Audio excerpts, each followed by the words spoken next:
오늘 우리가 나눌 말씀은 하나님의 방식이라는 제목을 갖고 있습니다. 주님이 처음 이 땅에 오셨을 때 세상은 하나님의 권능, 그 주님 앞에 깃든 그 하나님의 권능에 압도되었었습니다. 주님이 가시는 곳마다 기적이 일어났고 수많은 무리들이 주님을 따랐기 때문에 사람들은 그 예수님을 바라보면서 어쩌면 저분이 우리가 역사 가운데 기다렸던 그 메시아일 수도 있다, 이런 생각을 했던 것 같아요. 이스라엘은 큰 기대감과 흥분으로 주님과 주님의 공동체를 바라보았던 것입니다. 그러나 시간이 점점 흘러가면서 예수님의 사역이 무르익어 가자 예수님의 가르침이 이제 그들 가운데 어렵게 들려지기 시작합니다. 주님이 살라고 하는 방식, 주님이 온전하게 추구해야 하는 그 하나님에 대한 인식 같은 것들이 그들의 생각과 다르다는 것이 점점 발견되게 되는 것이죠. 그리고 그 주님의 가르침이 자기의 생각과 자기의 방식과 다르다는 것을 발견하게 된 이들은 이제 가지고 있던 기대를 분노로 바꾸기 시작했습니다. 그렇게 예수님과 그분의 공동체를 향한 배척이 시작이 된 것이죠. 예수님을 향한 거부감은 이제 점점 심해지기 시작합니다. 주님이 가시는 곳마다 여전히 많은 무리들이 주님의 뒤를 따르고 있었지만 그들이 원했던 것은 주님의 권능으로 이루어지는 기적이었지 그분의 가르침이 아니었습니다. 점점 주님의 삶이, 주님의 사역이 누군가에게 고립되어지기 시작했죠. 그 가르침과 반대편에 있는 당시의 종교 지도자들, 바리새인과 사두개인들은 비교할 수 없을 만큼 초라한 그 공동체를 보면서 이제 공격을 하기 시작합니다. 여전히 예수님은 탁월하셨지만 그와 함께하는 제자들의 형편은 그리 좋지 않았기 때문에 사람들은 마음을 놓고 그 공동체를 비난하고 욕했던 것 같습니다. 오늘 마태복음 13장에 등장하는 이 겨자씨와 누룩의 비유는 바로 이러한 배경을 가지고 선포되어진 말씀입니다. 그러니까 이 말씀을 듣고 있는 제자들은 어떻게 보면 지금 이 시대의 교회와 매우 닮아 있는 그런 상황을 겪고 있는 것이죠. 우리 주님은 예나 지금이나 다를 바 없이 탁월한 분이시지만 그분 곁에 머무르는 그의 백성은 여전히 연약하고 부족한 모습을 보일 때가 너무나 많기 때문에 그렇습니다. 그리고 그 결과 이제 세상은 예수님의 가르침이 그다지 신뢰가 가지 않는다라고 이야기를 하면서 자신이 주도하고 있는 그 세상의 흐름을 놓치지 않기 위해서 예나 지금이나 교회나 하나님을 따르는 백성들을 우습게 보고 조롱하기를 두려워하지 않고 있습니다. 얼마 전에 파리 올림픽이 개막을 했죠. 그 개막식이 여러 가지로 말이 아주 많았습니다. 그 가운데 가장 우리를 불편하게 한 건 뭡니까? 교회를 향한 조롱. 거의 대놓고 어떤 교회에 가지고 있는 문화나 가치관들을 공격하는 것을 우리는 보았습니다. 그걸 보면서 사람들이 웃고 즐기는 것을 우리는 느끼고 교회가 정말 조롱과 반감 속에 던져져 있구나, 이런 고민을 했던 적도 있는 것 같아요. 비단 그런 행사 가운데만 드러나는 것이 아니라 지금 세상은 기독교에 대한 실망과 불만을 넘어서 어떤 측면에서는 공격성을 보이고 있습니다. 성경이 말하고 있는 선함, 거룩함, 가정이나 교회에 대한 기준, 그 거룩한 비전에 대한 것들은 다시 한번 조롱받는 상황 가운데 던져진 것이죠. 그런데 진짜 문제는 사실 따지고 보면 세상이 그렇게 하는 행동이 아니라 그 반응에 우리가 어떻게 움직이고 있는가가 되어야 합니다. 우리는 이 불편한 현실을 바라보면서 묘하게 위축되고 있어요. 그들의 말처럼 신앙과 삶을 교묘하게 분리시키고 있지는 않습니까? 마치 매주 주문처럼 우리는 하나님의 뜻이 하늘에서 이루어진 것과 같이 이 땅에서도 이루어지기를 믿는다고 고백하면서도 실제로는 하나님이 나를 통해 뭔가 하실 것이라는 기대를 갖지 않고 있지는 않은가? 하나님이 나를 통해 당신의 일을 이루시고 당신의 역사를 이어가실 것이라는 생각을 언감생심하고 있지 않다면 여러분, 그 모습은 하나님의 방식을 거부하는 세상과 다를 바가 없는 것입니다. 이러한 풍경은 성경에 아주 자주 등장하는 풍경이에요. 그런데 사무엘상 3장 1절에 기록된 모습은 지금 우리의 모습과 매우 닮아 있습니다.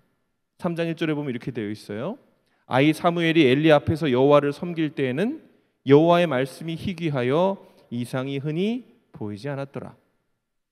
하나님의 말씀이 희귀하고 이상, 하나님이 보여주시는 것 같은 장면이 보여지지 않는 시대,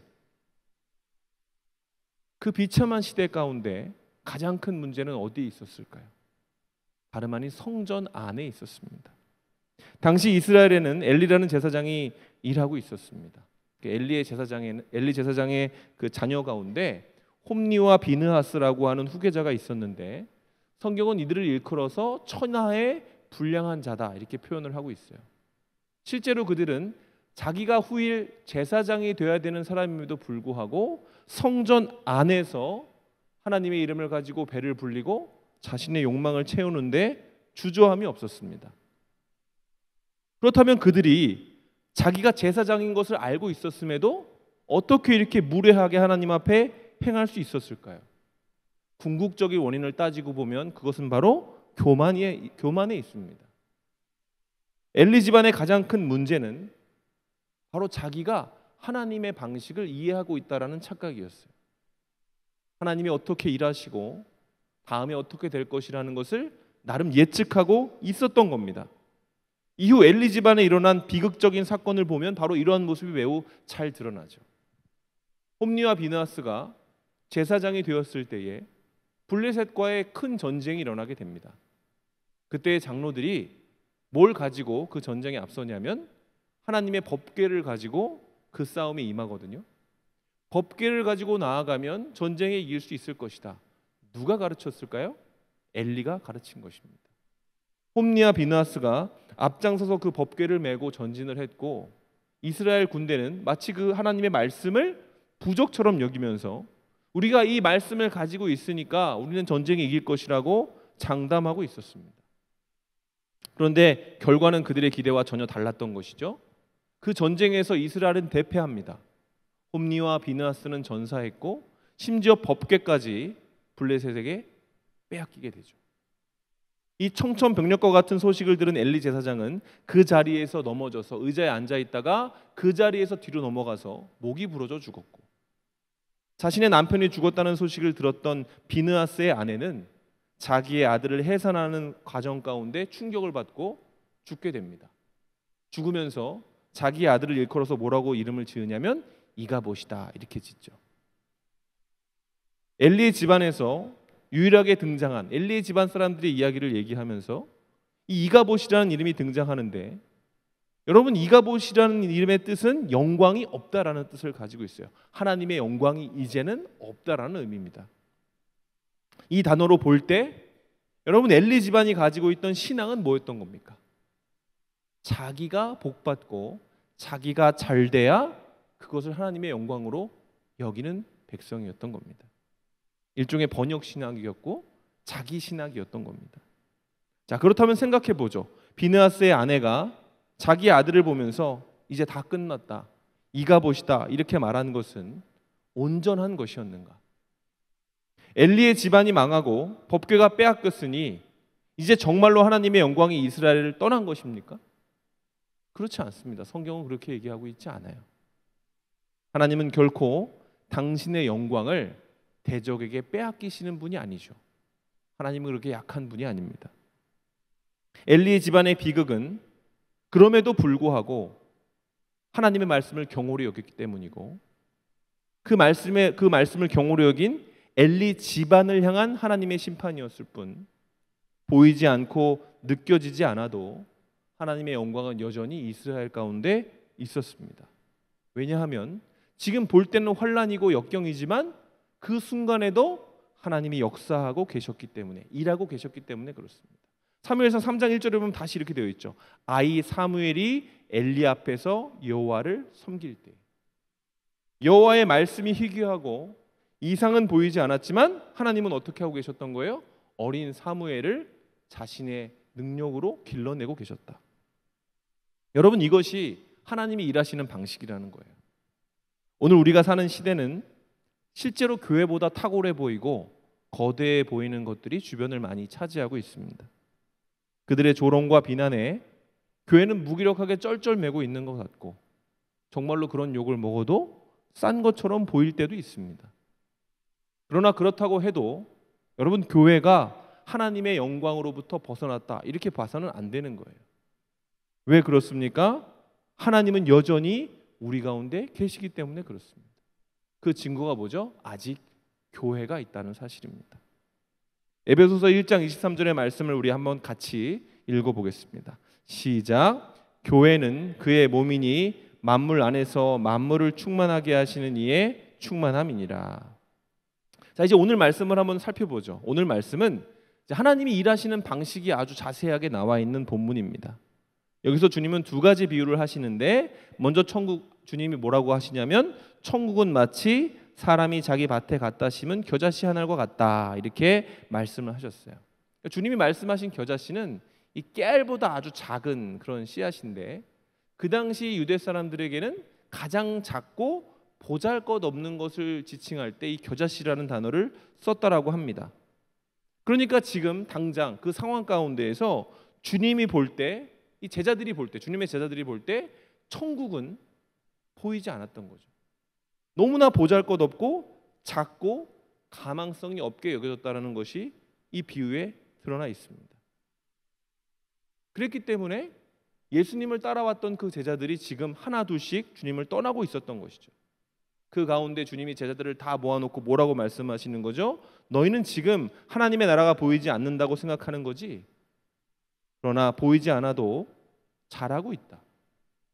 그 결과 이 겨자씨는 큰 나무가 될 것이고, 심지어 그 나무에 많은 새들이 깃들게 될 것이다.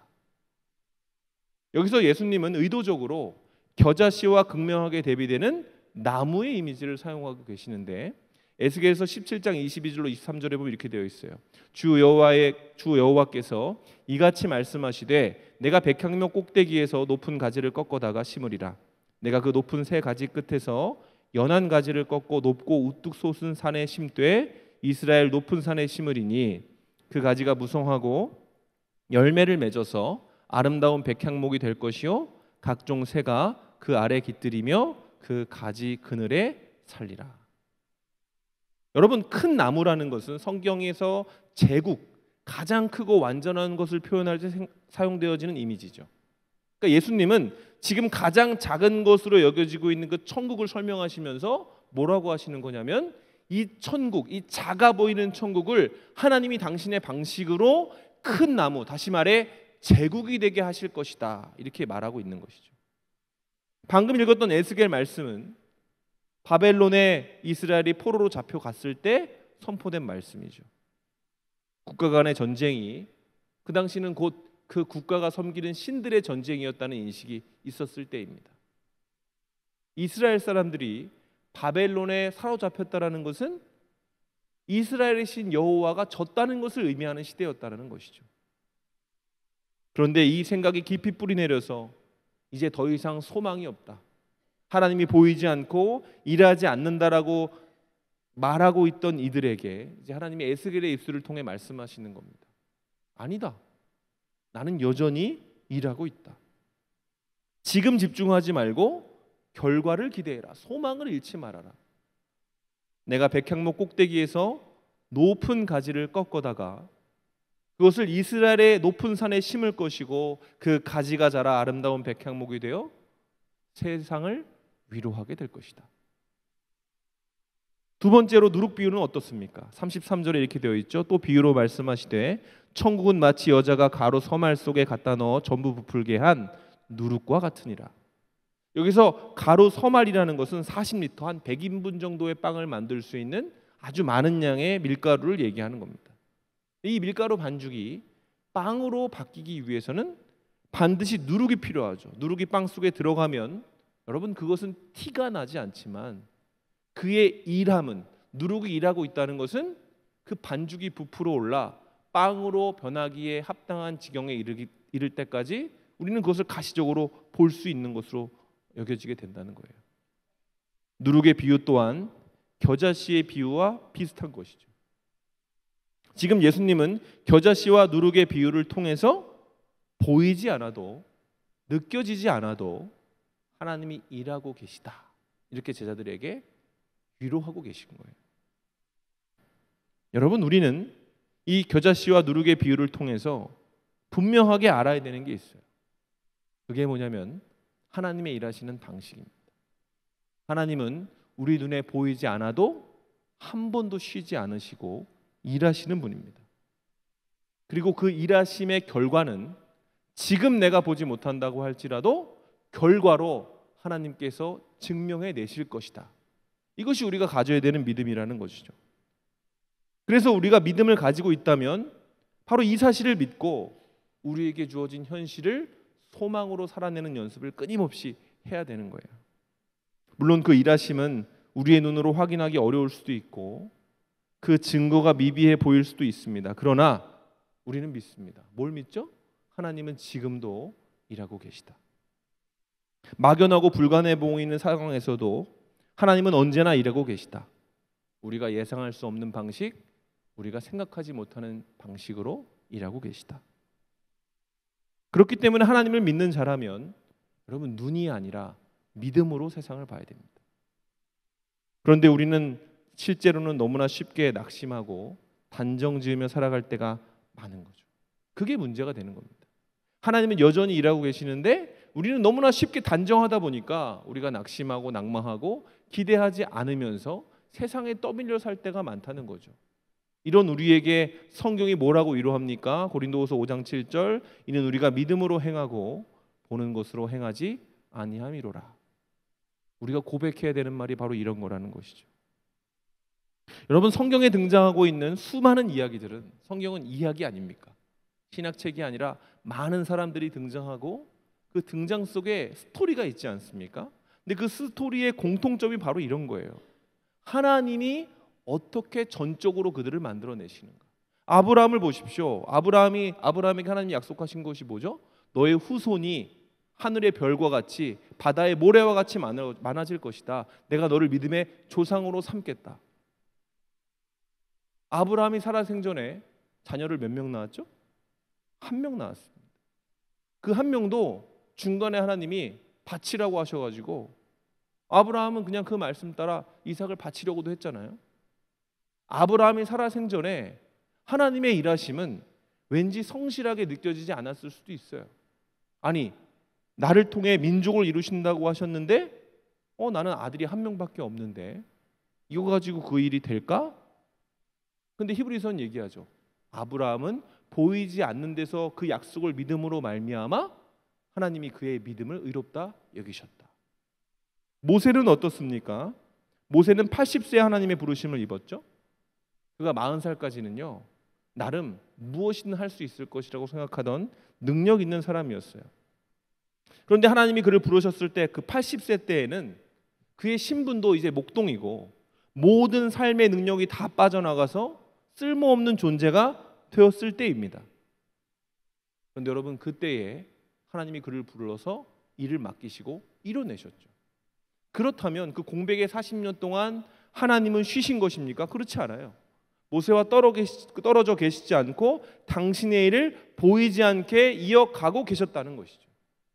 이스라엘의 형편을 만들어내시고 모세를 훈련시킨 시간이 바로 이 40년의 시간 가운데 녹아져 있다는 겁니다. 이것이 하나님이 당신의 나라를 이뤄 가시는 방식이에요. 단순히 아브라함, 모세의 이야기뿐만이 아니라 성경에 아주 반복적으로 등장하는 패턴이 바로 이런 거 아닙니까? 이스라엘이 어떻게 하나님의 백성으로 존재하게 되었습니까? 그들의 역사 가운데 하나님의 일하심이 느껴지지 않는 순간들이 얼마나 많이 있는 줄 몰라요. 그들은 전쟁에 패배하기도 했습니다. 포로로 잡혀가기도 했습니다. 나라가 멸망하고 다시 세워지고 또 무너지는 것을 반복적으로 경험했던 비극적인 삶을 살았어요. 그러나 하나님은 그 가운데에서도 이스라엘을 향해 일하시기를 멈추신 적이 없었습니다. 다른 사람들은 그 가운데에서 다 실패와 한계를 보았는지 모르지만 하나님은 그 한계와 실패 가운데에서도 당신의 사람들을 일으켜 키워내고 계셨다는 것이죠.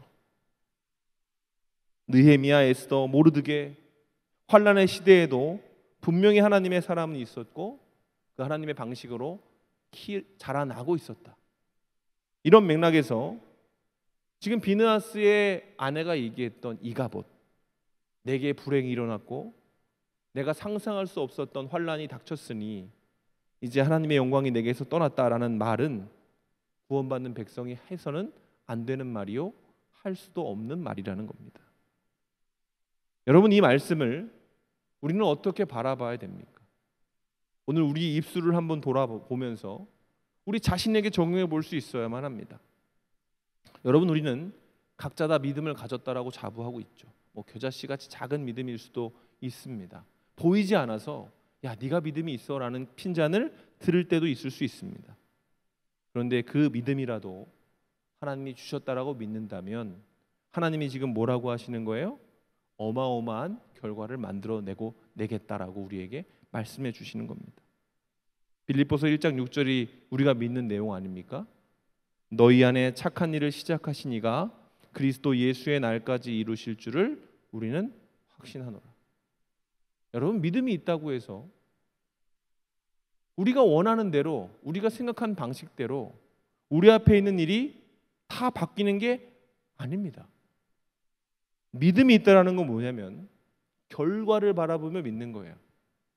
지금은 내가 원하는 모습이 아니라 할지라도 내 안에 착한 일, 나를 구원하신 그 일을 시작하신 하나님이 그리스도 예수의 날이 되면 그 결과를 보게 하실 것이라고 믿는 것이 바로 믿음을 가진 사람이 가져야 되는 믿음이라는 거죠. 그리고 이 믿음을 가지고 살아가면 우리는 뭐라고 고백하게 되느냐? 빌립보서 4장 11절로 13절, 내가 궁핍함으로 말하는 것이 아니니라 어떠한 형편에든지 나는 자족하기를 배웠노니 나는 비천에 처할 줄도 알고 풍부에 처할 줄도 알아 모든 일 곧 배부름과 배고픔과 풍부와 궁핍에도 처할 줄 아는 일체의 비결을 배웠노라. 내게 능력 주시는 자 안에서 내가 모든 것을 할 수 있느니라. 여러분, 우리가 작은 믿음으로 결과를 만들어내시는 하나님을 믿으면 어떤 사람이 되는 줄 아세요? 하나님의 능력을 가진 존재라는 것을 믿게 됩니다. 그리고 그 안에서 내가 모든 것을 할 수 있다, 어떤 상황도 견뎌낼 수 있다라고 고백할 수 있는 사람이 되는 겁니다. 믿음 안에서 가난할 수도 있고 비참해질 수도 있고 낙심할 수도 있는 겁니다. 근데 여러분, 믿음은 뭡니까? 이걸로 끝나지 않는다라고 믿는 거예요. 물론 그 결과가 지금 내가 꿈꾸고 바라는 것이 아닐 수도 있습니다. 그러나 그것은 하나님 보시기에 선한 걸 거예요. 하나님이 인정해 주시는 아름다운 열매가 될 것이다. 이걸 개인적으로 적용해 볼 수 있는 겨자씨와 누룩 비유에 있는 교훈이라는 겁니다. 그럼 이거를 다시 한번 교회와 선교에 한번 적용해 보죠. 서두에 말씀드린 대로 오늘날 교회의 확장력을 보면, 복음이 전파되어지는 것을 보면 종종 하나님이 정말 일하고 계신가?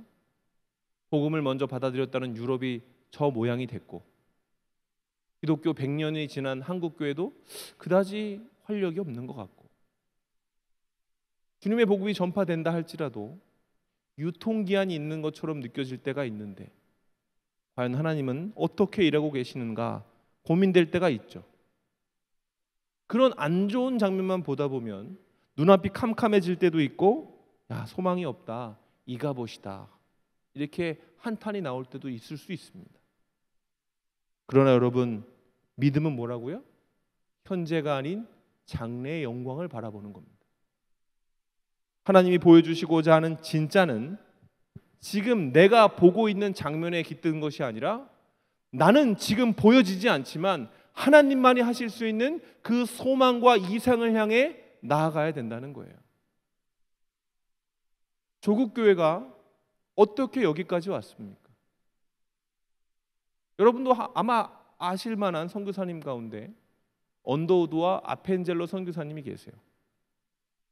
그분들이 이 땅에 처음 도착했을 때, 그러니까 1885년 4월 5일 한 줌의 그리스도인도 제도권 교회도 존재하지 않던 그때에 미국에서 나름 훌륭하고 탁월하고 잘 준비되어진 언더우드와 아펜젤로라는 청년이 이 동방의 오지 중의 오지인 조선에 도착하죠. 인천에 있는 부둣가에서 그 오랜 시간 동안 두세 달 동안 배를 타고 넘어와서 이제 한국 땅을 처음 딱 밟고 그들이 봤던 게 어떤 건지 아십니까? 언더우드 선교사님이 이렇게 기도를 했대요. 그 바닥을 밟고 그 바닥에 무릎 꿇고 이렇게 기도하셨답니다. 주님, 지금은 아무것도 보이지 않습니다. 주님, 이 땅은 메마르고 가난한 땅, 나무 한 그루 시원하게 자라오르지 못하는 이 땅입니다. 보이는 것은 고집스럽게 얼룩진 어둠뿐입니다. 지금은 예배드릴 예배당도 없고 학교도 없고 그저 경계와 의심과 멸시와 천대함이 가득한 곳이지만 이곳이 머지않아 은총의 땅이 되리라는 것을 나는 믿습니다. 무릎 꿇고 그렇게 기도하셨대요. 언더우드와 아펜젤로 선교사님은 그렇게 한국 땅을 밟아서 정말 열심히 사역을 하셨습니다. 예수님을 믿지 않는 사람이라 할지라도 언더우드와 아펜젤로는 알잖아요. 왜? 그분이 진짜로 가시적으로 이 땅을 위해 하신 일이 있으니까. 학교를 세우고 많은 봉사활동을 하셨거든요. 그런데 여러분, 두 분은 한국 교회가 이렇게 부흥하는 것을 보지 못했습니다. 그들은 고생만 하다가 어둠과 절망이 짙어지는 것을 보면서 그냥 자신의 사역을 마쳤다는 거예요. 그러나 여러분, 그분들은 못 봐도 우리는 보고 있지 않습니까? 그분들이 이 땅에 심었던 그 작은 믿음이 이 땅에 수많은 교회들을 세우고 수많은 학교를 설립하고 수많은 가난하고 목마른 영혼들을 하나님의 사람으로 키워냈다는 것을 우리가 지금 수혜자로서 경험하고 있는 거 아닙니까? 여러분, 하나님이 그렇게 일하신다는 겁니다. 오늘 우리 선교팀이 많은 것을 준비해서 태국에 나아갑니다. 여러분, 태국에 나아가면서 우리가 가져야 되는 생각은 우리가 준비한 것이 많아요. 아까 연습한 거 보셨죠? 무언국은 얼마나 잘하는지 몰라요. 정말 제가 너무 안타까워요. 더 이렇게 짜임새 있게 탁탁 보여줬으면 멋있었을 텐데 지금도 충분히 아름답고 멋있지만 여러분, 우리가 정말로 그 땅에서 온전한 믿음의 씨앗을 심고자 한다면 내 방식을 버려야 되는 겁니다. 하나님이 어떻게 하실지 몰라요. 우리가 보고 싶지 않은 방식으로, 우리가 경험하고 싶지 않은 그 방식으로 하나님이 우리를 이끌어 가실 수도 있다는 겁니다. 그러나 우리는 믿습니다. 무엇을 믿습니까? 그게 하나님의 방식임을 믿는 거예요. 내가 순종함으로 내 자리를 지키고 내가 하나님을 바라보면서 내게 주어진 그 시간을 견뎌내면 하나님이 당신의 방식으로, 당신의 능력으로 그가 원하시는 그림을 그려내실 것이다. 이것이 오랫동안 준비한 선교를 앞두고 우리 공동체가 품어야 되는 기도의 제목이라는 겁니다. 여러분, 그렇게 신자의 믿음이 소망을 이룬다는 것이죠. 로마서 4장 18절은 얘기합니다. 아브라함이 바랄 수 없는 중에 바라고 믿었으니 이는 내 후손이 이와 같으리라 하신 말씀대로 많은 민족의 조상이 되게 하려 함이라. 여러분, 이것이 우리의 믿음이 되기를 주님의 이름으로 소망합니다. 하나님께서는 지금 여러분이 처해 있는 모든 환경 속에서도 일하고 계십니다. 하나님이 진짜 여러분의 개개인의 만 명이면 만 가지 방식으로 일하고 계세요. 우리가 해야 될 건 뭐예요? 그 사실을 믿는 겁니다. 답답하고 막막해 보여도 하나님이 겨자씨의 성장처럼 밀가루 속에 감추어진 누룩처럼 활발하고 역동적으로 지금 내 안에서 일하고 계심을 믿을 때 여러분, 지금 우리가 겨자씨 같아도 우리는 공중의 새들을 깃들이게 하는 큰 나무가 될 것이고 지금 우리의 모습이 누룩과 같다 할지라도 우리의 영향력은 그 밀가루를 부풀게 만드는 역동적인 힘이 될 겁니다. 이 사실을 믿고 우리에게 주어진 그 사명을 감당하는 우리 허그 청년부가 되기를 주님의 이름으로 축원합니다. 이 시간에 우리 말씀을 기억하면서 같이 찬양하는 시간을 갖도록 하겠습니다. 여러분, 제가 신학교 때 들었던 이야기 중에 크리스 스톰이라는 초대 교부가 있습니다. 그 사람 별명이 황금의 입이었대요.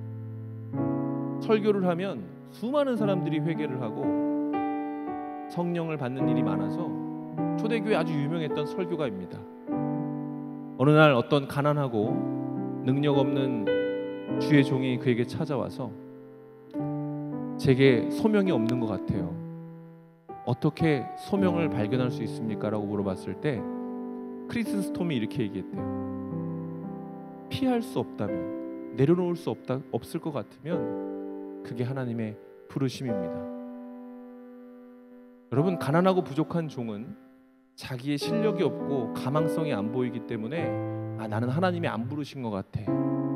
화려한 황금에 입인 크리스 스톰에게 가서 물어본 겁니다. 나는 능력이 없는 사람이죠. 나는 하나님이 부르신 사람이 아니죠. 근데 그가 그렇게 얘기하는 거예요. 지금 그 고민을 하고 있다는 사실이 하나님이 당신을 부르셨다는 증거입니다. 지금 이 시대에 필요한 믿음이 그거 아닐까요? 우리가 탁월하고 멋져서 주님을 섬깁니까? 그렇지 않습니다. 그러나 여러분, 우리의 이 부족한 믿음을 통해 하나님이 이루어내실 어마어마한 일들을 꿈꾸면서 한 걸음 한 걸음 걸어가기를 소망합니다.